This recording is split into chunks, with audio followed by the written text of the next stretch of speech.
안녕하십니까. 다모이 대표 김진수입니다. 이번 시간에는 브레인체인 기초과정 8강 투자 잘 받는 기업의 17가지 조건에 대해서 말씀드리겠습니다.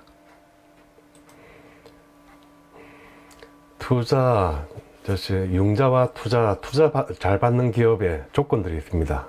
결정 어떤 걸 기준으로 하느냐, 크게 보면은 4가지가 있습니다.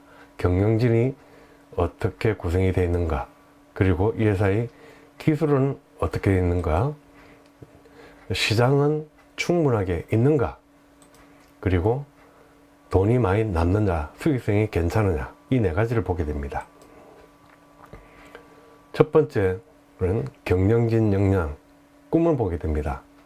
투자를 한다 그러면은 회사를 주식이 뜨려면 회사가 커져야 되는 거죠. 커지려고 하면은 대표자가 스케일이 생계형 같은 데 투자 절대 안 듣습니다. 생계형.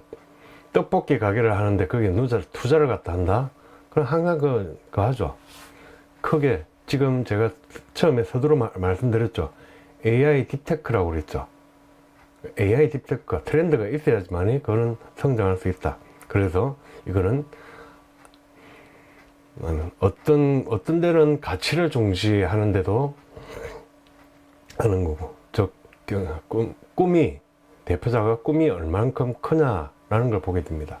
그 다음에 두 번째, 경영진을 갖다 볼 때 이때까지 뭐 했던 거냐, 생뚱맞게 하는 아이템에다가는 절대 투자 안 합니다. 이때까지 어떤 부분을 했느냐, 그걸 우리가 월드컵 상회했던 스토리들 다 있죠. 그걸 정말 4강 그냥 하는 게 아니죠. 히딩크 감독이 4강을 위해 가지고 걸어왔던 과정들이 있습니다. 정말. 그래서 지금은 히딩크는 우리 한국의 은인이죠. 그것처럼 경영자와 기업 제품에도 또 스토리를 갖다가 그게 다 녹아 들어가 있어야 되는 겁니다. 세 번째는 기술자. 기술자가 있고 없고는 주방장인데, 주방장을 아웃소싱을, 중국집을 하는데 주방장을 정직원이 아니고 아웃소싱을 했다. 오래 못 가겠죠. 사장님하고 틀어지면 갈라서겠죠. 그럼 그 주방은 짜장면 맛이 달라지겠죠. 마찬가지로 기술자를, 핵심 기술자가 있느냐 없느냐, 경영진에 포함이 되어 있느냐 없느냐가 가장 중요한 거죠. 그 다음에는 쉬운 사업 모델입니다. 사업이 쉬워야 됩니다. 아이템 이야기가 엘리베이터 스피치라고 있습니다. 3분 안에 지금 복잡하면 안 됩니다. 그 다음에는 팀워크입니다. 팀워크. 창업팀이 정말 끈적끈적하게 얼만큼 잘 어우러질 수 있는가, 그게 중요합니다. 그 다음에 대표자의 신용도, 경영진의 신용도입니다. 대표자나 법인이나 한다 그러면은 이사 같은 신용도가 상당히 중요합니다. 회사가 한번 창업할 때만 하는 게 아니고 자금 사정이 어려울 때가 있습니다. 그러면 은행에 갈 수밖에 없습니다. 필요할 때는 월급이 모자라 가지고 할 때, 또 급하든 아니든 할 때 은행을 가야 되는데 대표자 신용도 제일 중요합니다. 그래서 기업 대표자 등기임원 같은 데는 되도록 꼭 거의 100% 한다 생각을 하셔야 됩니다. 다음에 기술성을 볼 때는 개발팀을 갖고 있느냐, 개발팀이 있느냐 없느냐를 봅니다. 딱 하나로, 다른 거 하나 없이 기업 부설 연구소가 있다 그러면 모든 게 해결이 됩니다. 이 회사는 연구소가 있구나. 그래서 직원, 공학이라든지 실무 경력이 갖고 있는 사람이 한 사람이 있다.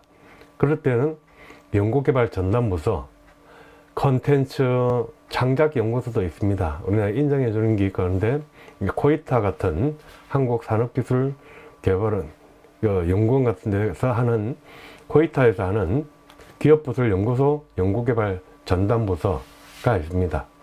이것만 딱 따놓으면은 개발팀이 있다, 한마디로 끝나는 거죠.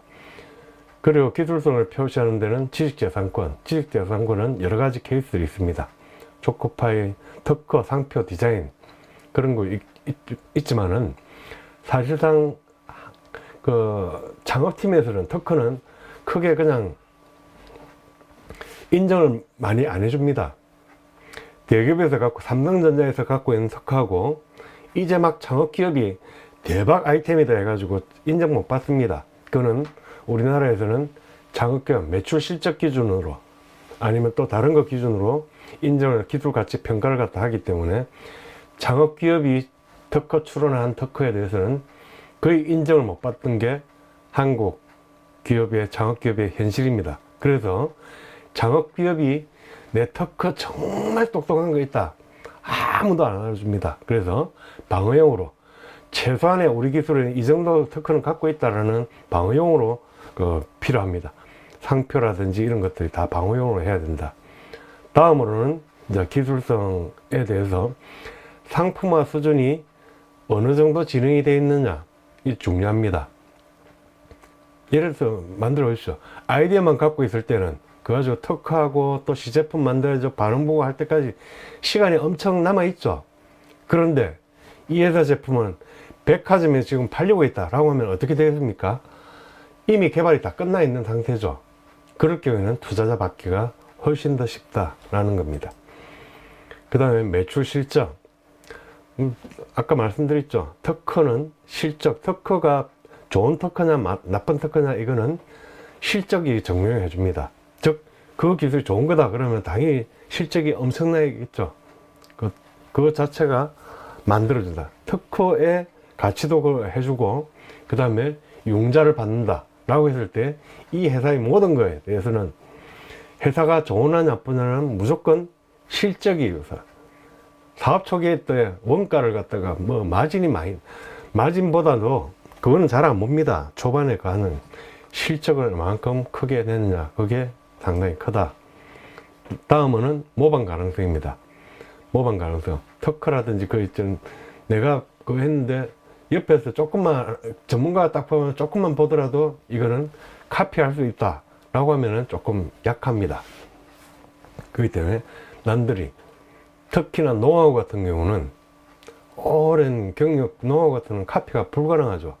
그래서 저작권이라든지 상표권이라든지 영업 비밀이라든지 그걸 다 법적인 권리를 갖다가 갖추고 있어 가지고 실행을 하라라는 거죠. 다음으로는 뜨는 시장, 시장성을 볼 때 뜨는 시장, 지는 시장이 있습니다. 혹시 그런 거 아니겠어요? 이런 제품 정말 세상에서 본 적이 없다. 정말 대단한 기술이다. 그럴 것 같죠? 정반대입니다. 정반대입니다. 그런 기술은 아무도 모르기 때문에 아무도 안 삽니다. 아무도 안 삽니다. 아는 기술을 해야 됩니다. 그래서 현재 시장이 앨런 머스크가 화성 간다 그러면 그럼 믿어주죠. 그런데 그거 없이 갑자기 뭐 듣보잡 회사가 신박한 아이템으로 대박 났다. 대박을 난다. 아직 나기 전이죠. 대박 난다. 안 믿어줍니다. 대박을 났으면 모를까. 그거는 인정받는데 대박이 났다는 건 실적이 있는 거죠. 그래서 뜨는 시장을 할 때는 웬만한 것들은 그냥 기존에 시장이 있는 쪽에 시장이 있는데 경쟁 제품으로 해가지고 나가는 게 좋다. 다음으로는 사회 기여도 아까 돈보다 가치 인정을 받는다 그랬죠. 그래서 착한 기업이라든지 공유경제, 요즘 소셜벤처, 사회적 경제 같은 사회적 기업 인정 같은 게 각광을 받는 이유가 바로 이쪽에 있습니다. 다음으로는 정책적 지원. 그래, 뜨는 아이템이 조금 전에 말씀드렸죠. 뜨는 아이템, 지는 아이템 이야기했는데 뜨는 아이템은 어디에 나와 있는가? 우리나라에 제일 돈 많은 회사가 정부라고 그랬죠. 정부의 내년도 예산을 딱 보면은 예산이 많이 잡혀 있는 데가 거기 뜨는 시장입니다. 제가 아까 AI 딥테크에 내년도에 4.4조가 있다고 그랬죠. 스타트업 중에서 그럼 AI 들어가 있고 딥테크라는 건 그냥 테크가 아니죠. 딥테크입니다. 아주 핵심 기술을 갖다가 개발하는 데다가 투자를 해주겠다. 그래서 스타트업에는 7조 7천억을 투자하겠다. 4조 4천억을 투자하겠다. 라는 게 바로 그 내용입니다. 그래서 이거는 정책을 갖다가 보는 내년도 보통 정책을 갖다 하는 거는 내년도 각 부처에서는 1년 단위로 예산을 잡게 되고 대통령 국정과제가 있습니다. 대통령이 선정되면 하는 국정과제가 있는데 이번에 이재명 대통령도 작년 9월달에 올해 9월달이죠. 한 두 달 채 안 됐습니다. 국정과제가 120 몇 개가 원래 100개인데 120 몇 개를 발표했습니다. 그거는 5년 동안 대통령이 어떻게 가겠다라는 부분들이 있는 거고 그거보다 이전에 중장기 계획이라고 있습니다. 중장기 계획. 우리나라의 건설교통 같은 경우는 10년짜리 계획이 있고 그 다음에 농림수산업 같은 뭐 20년짜리 계획도 있고 그 다음에 에너지, 전기 같은 경우는 30년, 장기 계획이 30년짜리입니다. 30년 동안 우리나라의 전력 수급을 어떻게 하겠다라는 그 계획을 잡고서 시작합니다. 그런 것들은 30년이라면은 대통령도 6번 바뀌죠. 그만큼 긴 세월입니다.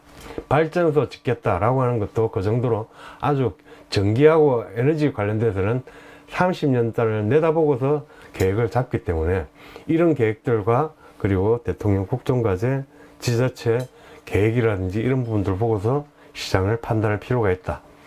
다음으로는 만약에 이 양산 품질관리 수준 대박이 나가지고 사람들이 그거 했는데 거기에서 클레임이 30%가 클레임이 나는데 대응을 못하겠다. 바로 문 닫죠. 그럼 금방 100% 클레임 다 들어옵니다. 그렇기 때문에 양산 품질관리 수준이 어떻게 되어 있는가 라는 것도 아주 중요하게 보는 겁니다. 그 다음에 물건 잘 만드는 게 가는 게 잘 팔려야 되죠. 그럼 잘 파는 채널을 갖고 있느냐 없느냐는 아주 중요한 부분입니다. 영업 채널이 있는 쪽과 없는 쪽을 중요하게 본다. 그 다음에 사업성, 투자비 해소요.